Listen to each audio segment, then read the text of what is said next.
हरे कृष्णा, राधे राधे। दोस्तों, इससे पहले की वीडियो सुनने के लिए धन्यवाद। आज माघ मास का 8वां दिन है और दिन है मंगलवार। तारीख है 21 जनवरी। सूर्योदय होगा आज 7:13 पर और सूर्यास्त होगा 6:02 पर। और आज का अभिजीत मुहूर्त रहेगा जो 12:16 से शुरू होगा और 1 बजे तक रहेगा। और अमृत काल रहेगा शाम को 4:22 से शुरू होगा और 6:10 तक रहेगा।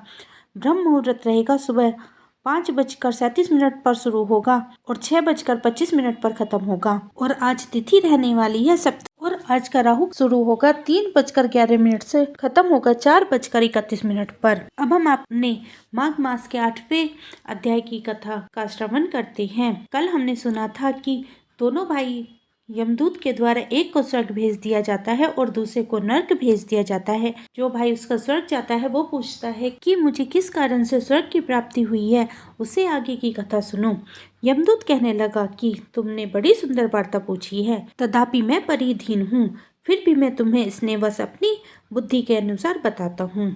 जो प्राणी काया, वाचा और मानस से कभी दूसरों के दुख नहीं देते हैं वे यमलोक में नहीं जाते। हिंसा करने वाले वेद, यज्ञ, तप और दान से भी उत्तम गति को नहीं पाते। अहिंसा सबसे बड़ा धर्म, तप और दान ऋषियों ने बताया है। जो मनुष्य जल या पृथ्वी पर रहने वाले जीवों को अपना भोजन के लिए मारते हैं वे कालसूत्र नामक नरक में पड़े हैं और वहां पर अपना मांस खाते हैं और रक्त पीप पान करते हैं तथा पीप के कीच में उनको कीड़े काटते हैं। हिंसक जन्म काने, कुबड़े, लूले, लंगड़े, दरिद्र और अंगहीन होते हैं।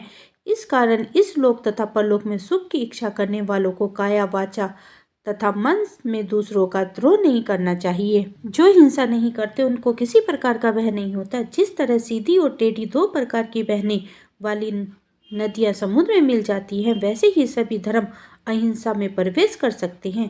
ब्रह्मचारी, गृहस्थी, वानप्रस्थी तथा यति सभी अपने अपने धर्मों का पालन करने और जितेंद्रिय रहने से ब्रह्मलोक को प्राप्त करते हैं।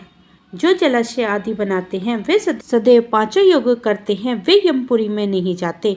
जो इंद्रियों के वशीभूत नहीं हैं, वेदवादी और नित्य हैं, अग्नि अर्थात हवन आदि की पूजा करते हैं वे स्वर्ग को जाते हैं। युद्ध भूमि में जो सूरवीर मारे जाते हैं वे सूर्यलोक को प्राप्त होते हैं। जो अनाथ, स्त्री, शरण में आए हुए तथा ब्राह्मणों की रक्षा के लिए प्राण देते हैं वे कभी स्वर्ग से नहीं लौटते हैं। जो मनुष्य लूले, लंगड़े, वृद्ध, अनाथ तथा गरीबों का पालन करते हैं वह भी स्वर्ग में जाते हैं। जो मनुष्य गौ के लिए पानी का आश्रय करते हैं तथा कुएं, तालाब और बावड़ी बनवाते हैं वे सदा स्वर्ग में निवास करते हैं। जैसे जैसे जीव इनमें पानी पीते हैं वैसे वैसे ही उनका धर्म बढ़ता है।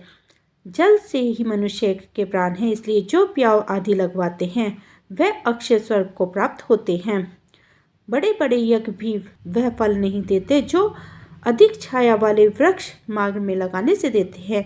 जो मनुष्य वृक्ष रोपण करता है वह सदैव दानी और यज्ञ करने वाला होता है। जो अच्छे फल और अच्छी छाया वाले मार्ग में वृक्षों को काटता है वह नरकगामी होता है।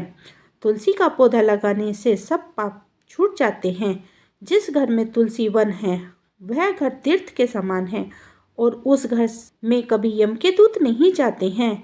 तुलसी के सुगंध से पितरों के चित्त आनंदित हो जाते हैं और वे विमान में बैठकर विष्णु लोक को जाते हैं। नर्मदा नदी के दर्शन, गंगा का स्नान और तुलसी दल का स्पर्श ये सब बार बार फल को देने वाला है। हर एक द्वासी को ब्राह्मण भी तुलसी की पूजा करते हैं। रतन, सोना, फूल तथा मोती की माला का दान का इतना पुण्य नहीं है जितना तुलसी की माला का दान का है। जो फल आम के 1000 और पीपल के 100 वृक्ष के लगाने से होता है वह तुलसी के एक पौधे के लगाने से होता है। पुष्कर आदि तीर्थ, गंगा आदि नदी, वासुदेव आदि देवता सब ही तुलसी में वास करते हैं। जो एक बार, 2 या 3 बार रेवा नदी से उत्पन्न शिव मूर्ति की पूजा करता है अर्थात स्फटिक रतन के पत्थर के आप से आप निकले हुए रतन में पर्वत या वन में रखी हुई शिव की मूर्ति की पूजा करता है वह सदैव ओम नमः शिवाय मंत्र का जाप करता है। यमलोक की कथा भी नहीं सुनता। शत्रुता, अभिमान से शिव पूजा के समान पापों को नष्ट करने वाला तथा कीर्ति देने वाला 3 लोकों में और कोई काम नहीं है। जो शिवालय स्थापित कराते हैं वे शिवलोक में जाते हैं। ब्रह्मा विष्णु तथा शिव का मंदिर बनाकर मनुष्य वैकुंठवासी होते हैं। जो भगवान की पूजा के लिए फूलों का बाग लगाते हैं वे धनी हैं। जो माता पिता देवता और अतिथियों का सदैव पूजन करते हैं वे ब्रह्मलोक को प्राप्त होते हैं। बोलिए कृष्ण भगवान की जय। इसी के साथ हमारा 8वां अध्याय संपन्न हुआ। आइए हम बिहारी जी और भक्त के बीच के अनूठे प्रेम की कहानी का श्रवण करते हैं। एक बार एक संत जो जगन्नाथपुरी से मथुरा के लिए ट्रेन की यात्रा कर रहे थे, उस संत के पास एक बहुत ही सुंदर बांके बिहारी जी थे। संत जी हमेशा बांके बिहारी जी को अपने साथ रखते थे और उनकी बड़ी लगन व प्रेम भाव से उनकी सेवा किया करते थे तथा उनकी पूजा अर्चना करते थे। जब संत जी ट्रेन में यात्रा कर रहे थे तो उन्होंने बिहारी जी को अपनी बगल वाली सीट पर बिठाया और अन्य संतों के साथ भगवान के हरि कीर्तन व चर्चा करने में लग गए।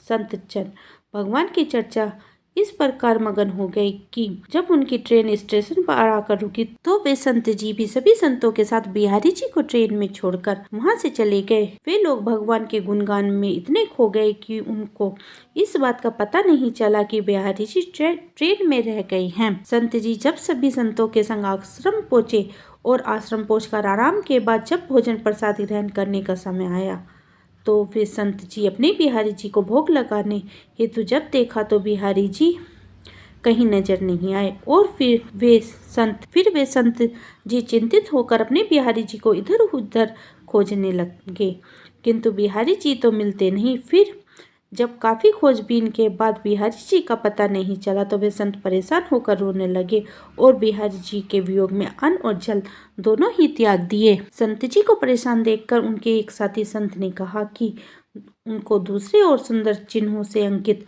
वाले नए बिहारी जी को दे देंगे, लेकिन फिर भी संत ने कहा कि उनको उनके ही पुराने बिहारी जी चाहिए जिनकी पूजा अर्चना वे करते आए हैं अब तक। वहां पर मौजूद एक संत ने पूछा कि अपने बिहारी जी का कहाँ पर रखा था।